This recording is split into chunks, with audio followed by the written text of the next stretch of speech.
The season that changed America, the conflicts and compromise of Texas Western 1966.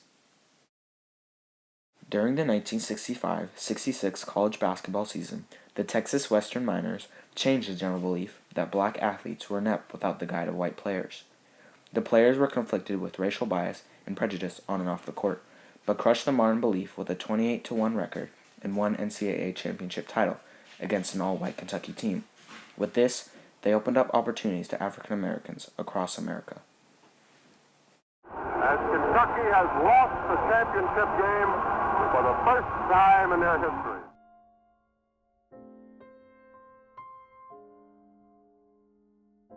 The 1960s was a pivotal time in American society due to the Civil Rights Movement.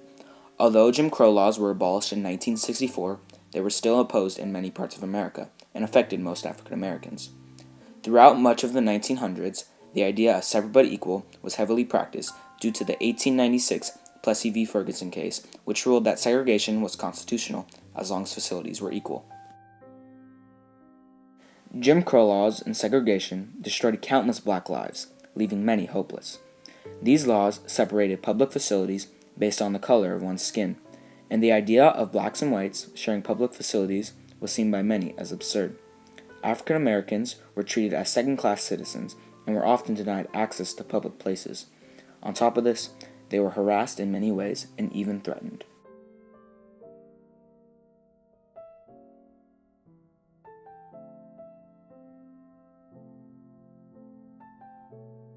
Sports was no exception to the segregation in America.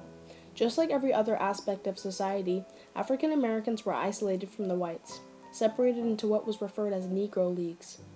Many sports like football and basketball had been segregated for countless years in professional and collegiate sports. At times, the discrimination and prejudice was so extensive that black players wouldn't dare to pursue a career in professional or even college sports. By the mid-1950s, some northern universities began accepting black athletes, but universities in the South managed to ignore this idea. In fact, most Southern teams denied accepting black players until the 1960s and continued to segregate their sports teams for another decade. In basketball, many believed that blacks had low intelligence, criminal tendencies, and would revert back to what they called Negro ball when put under pressure. This was believed to be an undisciplined and aggressive style of play.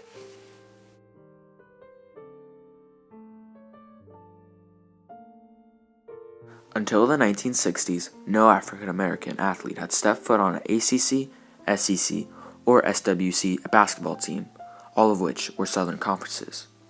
Texas Western was the exception to this normality. Texas Western, now known as UTEP, originally started as a mining and metallurgy school with only 27 students, with no intention of changing history.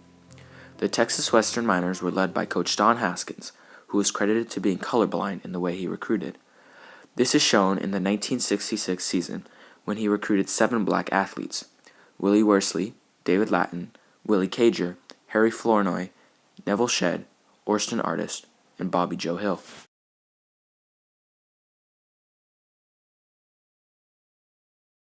When the whole country was against them. So they really had to fight, and not only did they have to fight for the right to be on the court and play, they had to fight against going places like Indiana and Deep South and just going against referees. To Texas Western, playing teams with a few black players was an ordinary sight, and most of the teams the Miners played enlisted black players.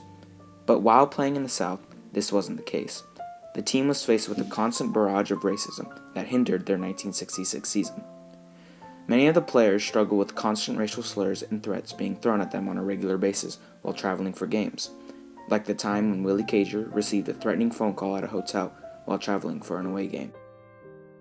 The team was often denied access into public facilities, like hotels and restaurants, only because of the color of their skin. It wasn't any easier on the court, as objects and names were thrown at them during warm-ups and while they played. Oftentimes, the players wanted to respond to the crowd, but Don Haskins made sure that they stayed behaved.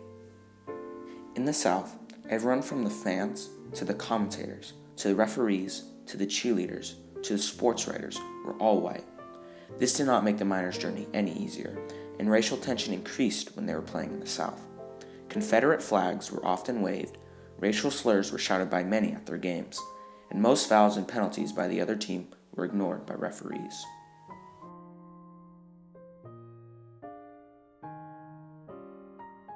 The press and many other Southerners were avid racists towards Texas Western and publicly denounced them, calling them crooks and illegible. Much of the press had come up with excuses about why Kentucky lost the game, and many rumors were spread surrounding the unexpected win. Final game. There was an attempt to undermine the nature of that victory by suggesting that the athletes were exploited, that Texas Western College may not have been playing by the rules. You know, he got him to the point where he'd said, I just assumed have lost that game and I wouldn't have to go through this. Hate mail was another consequence of the championship win. Haskins got sacks full of it, chastising him about recruiting and starting 5 black players. After years of believing in white supremacy, it was a hard and tedious change of beliefs for most people in the South. Hard to believe that they could be surpassed by another race in any way, shape, or form. Due to the tremendously successful season the Miners had, other teams started following suit and recruiting black players, compromising their beliefs that blacks couldn't play basketball as well as whites. So if any sporting event on the college level represents a turning point, it would be this 1966 NCAA basketball championship game between Texas Western and the University of Kentucky. Many Southerners and Americans had to face the truth that black players could be just as good and disciplined as white players, even better at times. Southerners did not want to accept Texas Western's win and did not want to see change in this so-called white sport, but Southern colleges knew they had to if they wanted to compete on a higher level. Don Haskins never aspired to become a racial pioneer. He only wanted the best possible players on his team, and they just so happened to be black. As a result, many other colleges started recruiting black athletes very quickly. The Southern team Vanderbilt, for example, recruited the first ever black athlete in the SEC, Perry Wallace, in the 1966-67 season. People slowly started to realize the worth of diversity in the sport. Suddenly after that game, there was a change that, people watching basketball said, coaches and so on thought, if we're going to be successful as a college basketball program, we're going to have black players. Soon, most college basketball programs had at least one black player. Texas Western's impact created a chain reaction as more and more schools started to integrate their teams, and it even spread to the Kentucky Wildcats. In 1969, University of Kentucky had successfully recruited their first ever African-American basketball player, Tom Paine. But in the 1969-1970 season, only 2 African-Americans played in the SEC. It wasn't until 1972 until the SEC had successfully integrated, when black athletes made up 45% of the SEC. As of 2016, nearly 77% of the college basketball players were all African American. But the 1966 championship team has done more than just change college hoops. Texas Western's impact has gone beyond college basketball and made its way into the professional ranks. As of 2013, 72% of the NBA was African American.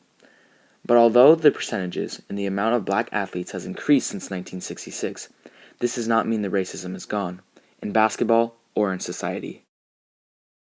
Yes, we saw it quite a bit. It's starting to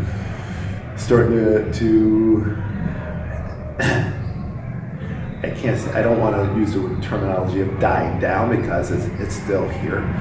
There's still so much evidence of it being present in our country. Texas Western's lasting impact helped college sports into what it is today, and aided in the breakage of racial barriers in college basketball and professional basketball. In 1966, African Americans were lucky if they landed a spot on the team, nonetheless actually seeing decent playing time. At major colleges, even when black players were recruited, would sit on the bench and watch as white players ran the show. After the 1966 season, college universities, especially in the South, compromised their recruiting beliefs as well as their opinions on black athletes, which ultimately led to integration in college and professional basketball.